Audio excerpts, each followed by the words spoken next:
Welcome back. You guys, this is my 100th podcast episode. I can't even believe that we have put out an episode for 100 straight weeks. First of all, thank you for coming along for this ride and for listening. Beth, my friend who produces the podcast, and I recently attended a podcasting conference. We learned so much about podcasting, and we are filled with lots of great ideas to take us into the next 100 episodes. While we were there, however, several people asked me what inspired me to become a sleep coach.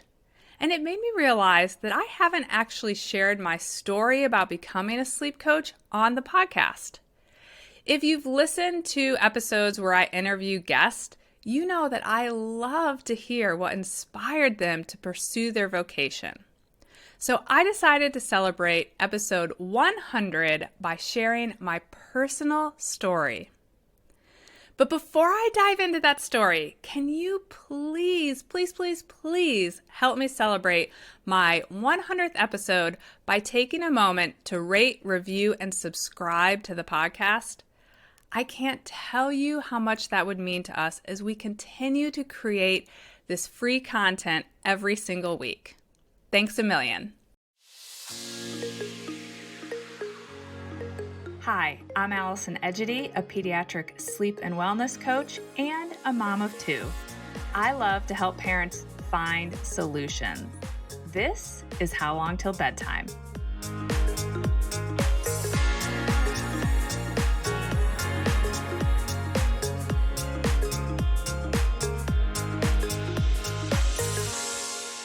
I like to say that becoming a sleep coach was professional Allison version 3.0. Out of college, I was an investment banker in Chicago for 7 years. When I decided I wanted to move back to my college town of Charlottesville, Virginia, I knew I was going to need to find a new career. In Chicago, I had volunteered for a children's hospital, and I had really enjoyed raising money for them. So I decided to become a fundraiser for my alma mater that I love so much, the University of Virginia. It was a job that I loved. I loved the donors I worked with, and I loved working to support a mission that I believed in. While I was working at UVA, I became a mom. When I was pregnant with Addison, I shifted right into a mode I like to get into, and that's the curious, learning, and planning mode. I read several books, and I envisioned exactly how I wanted things to go as I became a mom. I did experience anxiety during my pregnancy for a multitude of reasons, but that's a story for another day. But I channeled that anxiety into my type A planning and preparing mode. And let me assure you that I read a book on sleep, and I highlighted in that book. I read a book that had an approach that had worked like a charm for several friends of mine, so I actually felt very confident that I was going to have this new sweet little baby sleeping well, or at least well on her way to sleeping through the night, by the time my maternity leave was going to end at 12 weeks. And then Addison arrived. And let me tell you, I was humbled right from the get-go. I probably don't need to tell you that. I think everyone is humbled as they become parents. But it all started with my labor and delivery experience. That's when I learned that I can have the best laid plans, but despite all of my planning and my best efforts, things may not go according to plan. I had planned to get an epidural, and while I did technically get one, for some reason it didn't work correctly, and I had excruciating back labor the entire time. I ultimately had to push, for 5.5 hours, which was absolute insanity. After I delivered Addison, I hemorrhaged really badly, and I lost a lot of blood. When I came home a couple days later, I was still really weak and exhausted, and pretty quickly realized that breastfeeding also wasn't going to go according to plan. That was most likely because of all the blood I had lost. I won't go into that story because I talk about it in another episode and my whole postpartum journey. But ultimately, we ended up having to formula feed. Here I was, just a couple weeks in, and I was quickly learning that there was so much in this whole parenting thing that was going to be out of my control. But man, my physical and mental struggles weren't over. Initially, Addison was sleeping kind of according to the book. But after a handful of weeks, things started to slide backwards. She absolutely hated being laid down flat to sleep. She would only do contact naps, and she woke frequently throughout the night. By the time I went back to work, we had gone from getting 4-hour stretches of sleep to her waking every 45 to 90 minutes during the night. That transition back to work, man, it was full of mixed emotions. It was so hard to leave my 12-week-old baby at daycare, and I missed her terribly. But on the other hand, I also got to go to work for 8 or 9 hours a day where I could control my life. My planning and preparation worked in my professional life. I knew how to do the job. I was good at the job. And I felt like the person that I had known before having Addison when I was at work. And then, of course, I felt guilty for feeling better at work than I felt at home. And of course, that guilt was fueling my then undiagnosed postpartum anxiety. It was a mess. Addison's sleep continued to be a roller coaster. I remember going to her 4-month checkup and being so exhausted. All I wanted to do was ask the pediatrician about sleep training Addison. I remember he recommended that I read the Ferber book, and then he gave me the quick 2-minute summary of how to implement that style of sleep training. I tried to ask a couple clarifying questions just to make sure I understood what was okay to do and what I should expect. And he said to me in this kind of annoyed voice, "You're clearly not ready to do this, so just forget about it." It was a major punch in the gut.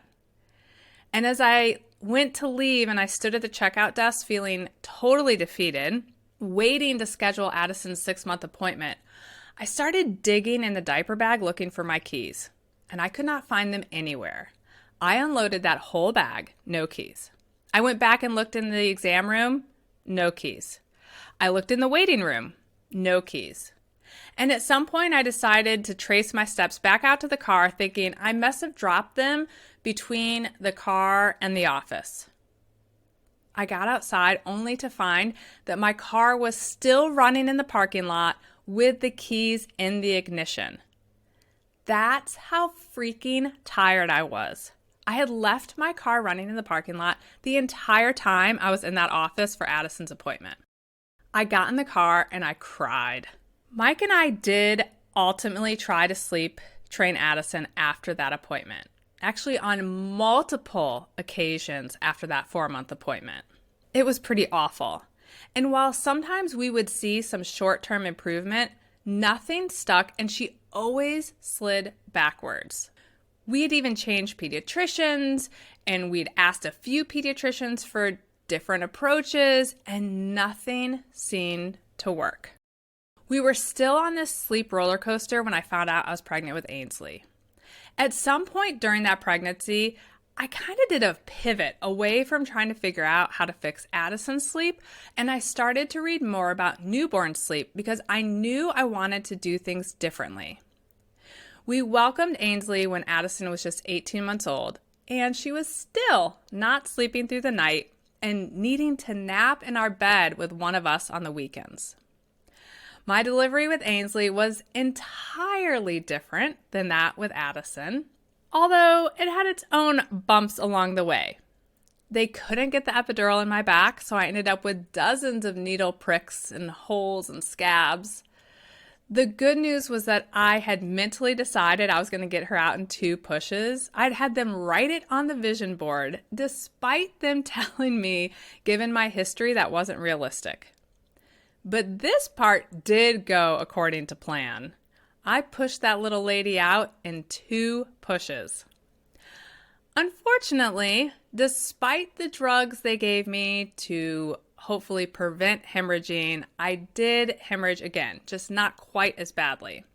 I came home much more open-minded about the whole breastfeeding journey, and because of the hemorrhaging, I didn't produce much milk, but ultimately I was able to do a little bit of combo feeding for about 7 weeks before we had to switch to full formula. I handled Ainsley's newborn sleep totally differently than Addison's, and those changes, combined with her being more naturally inclined to sleep, allowed her to start sleeping through the night at 8 weeks. That was glorious. But Addison was still struggling with her sleep big time. Transitioning from having 1 to 2 kids was a huge adjustment for us, particularly since Addison was still so young. We had 2 under 2. Going back to work and navigating getting 2 babies in and out of daycare, feeding 2 babies, etc., while still not getting any full nights of sleep was beyond exhausting. I had terrible postpartum anxiety this time around, even worse than the first time. I often felt super nervous driving the 2-lane road into town from our house to get to daycare because I would have these visions or kind of flash thoughts of crashing my car into a tree along that narrow road. It's not that I felt like I was trying to do it. I just had visions that it would happen. I can't even explain it, but if you have experienced that postpartum, you know what I'm talking about. I also had multiple occasions where I would be sitting in my office and I would suddenly get overcome with this panicked feeling that I couldn't remember if I had dropped the girls off at daycare. And I'd race out to my car to confirm they weren't still sitting in the car. Because you know those headlines we read where people leave their kids in the car and it gets hot and the kids die? I would have these panicked moments of thinking that that's what I had done. I never found them in the car, but that's how tired I was. Some things were just running on autopilot without me even registering what I was doing. And that's scary. That's a scary feeling. That whole feeling just added to my anxiety that I might one day accidentally drive to work on autopilot instead of daycare. So it was kind of fueling itself. Unlike the first time around, being an absolutely exhausting working mom started to feel completely overwhelming. I started to feel like I wasn't my best at work, that I wasn't feeling like myself there either. And of course, I didn't feel like I was my best at home with my girls. I was struggling big time. But I wasn't telling anyone. And I really don't think anyone had any clue what a bad place I was in. That first Christmas with 2 babies under 2 was my breaking point. We traveled back to the Midwest to be with our families, and that just further threw off Addison's sleep. Now we were in different homes, sharing a room, navigating the expectation of all of our family members. And I just remember constantly feeling like I was on the verge of tears. All I wanted to do was get back on that airplane and go home. I remember we had put both Addison and Ainsley to bed before my family sat down for Christmas dinner. And then right at the end of dinner, we hear Addison screaming. She'd woken back up and she was in that pack and play, crying and crying. Mike jumped up to run upstairs to try to soothe her. And I must have looked crushed because I remember my dad telling me that they were really worried about me, that I really didn't seem like myself. And I remember sharing how tired I was and that I knew I wasn't right. I said I had recently been thinking about this woman where I had read a headline news story on her. She had driven her car into the ocean with her 3 kids in the back seat. And I shared that when I read that story, all I could think was that she must have been so tired that she didn't know what she was doing. I found myself feeling a lot of sympathy for this woman who had done something awful, Not because I was thinking about driving my car into the lake or into the tree, but because I sympathize with that feeling of being completely out of control. My parents and I had a long conversation that night, as you can imagine, about a lot of things. But one of those things was me taking my strength to figure out what type of help I needed and to get that help.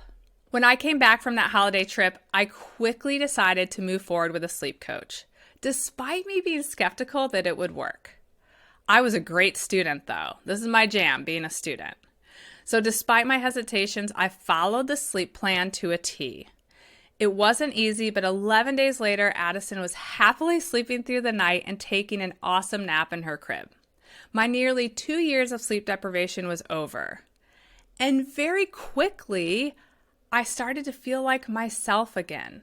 It turns out sleep was the treatment that I needed to put an end to my postpartum anxiety. I started to enjoy work again.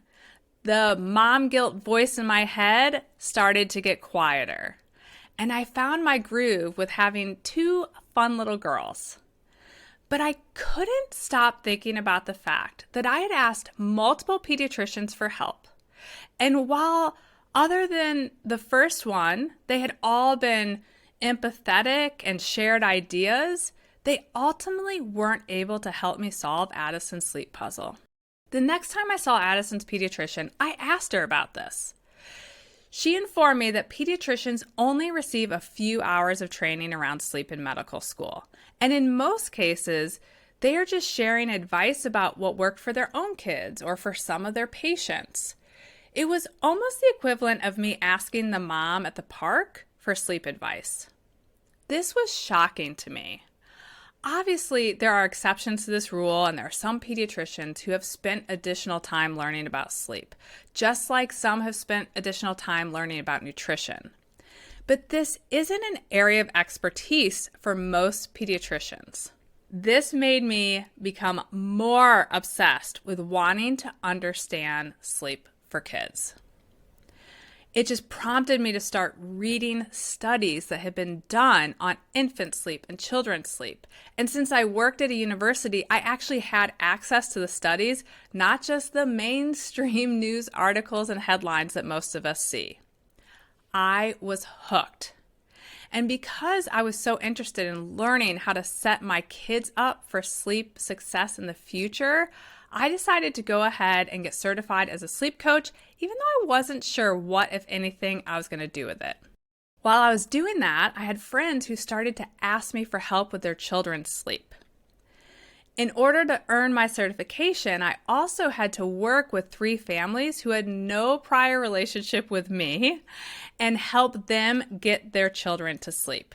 The joy that I got from helping these parents find that peace of mind around sleep that I also felt after finding that peace of mind around sleep was amazing.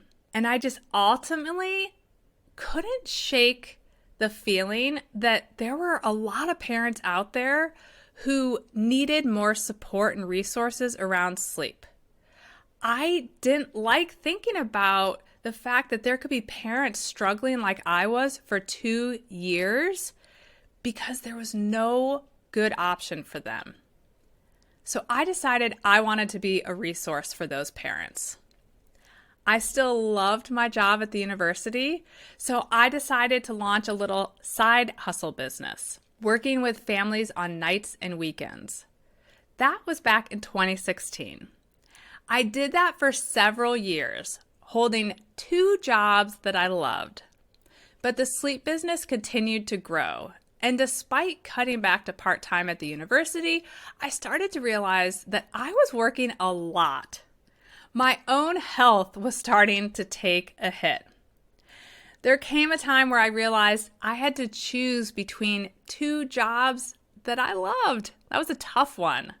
I felt so much gratitude and fulfillment helping parents that I ultimately decided I couldn't envision not doing that job.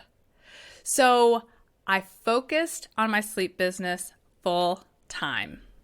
Since shifting to focusing on sleep and wellness coach as my full-time job, I've been able to work with even more families. I've been able to create this podcast. I've been able to create new online programs and workshops, and I've added 2 sleep coaches to my team. Solving the puzzle on how to help Addison learn to sleep was an absolute game changer for our entire family, and I am so grateful that I get the opportunity to provide education, resources, and support to families that are in situations like mine or even vastly different who are desperate to improve sleep in their homes. I'm a curious and multi-passionate person, and that curiosity and passion resulted in Sleep and Wellness Coach. I can say in all honesty that nothing has filled my cup and fueled me more than being a sleep coach and creating this business. So I want to thank you for allowing me to join you for just a small part of your parenting journey. It is my absolute honor. So cheers to 100 episodes. I hope you'll keep listening for 100 more. Bye for now. Thank you for listening to How Long Till Bedtime. To learn how we can work together to improve your child's sleep, please visit sleepandwellnesscoach.com.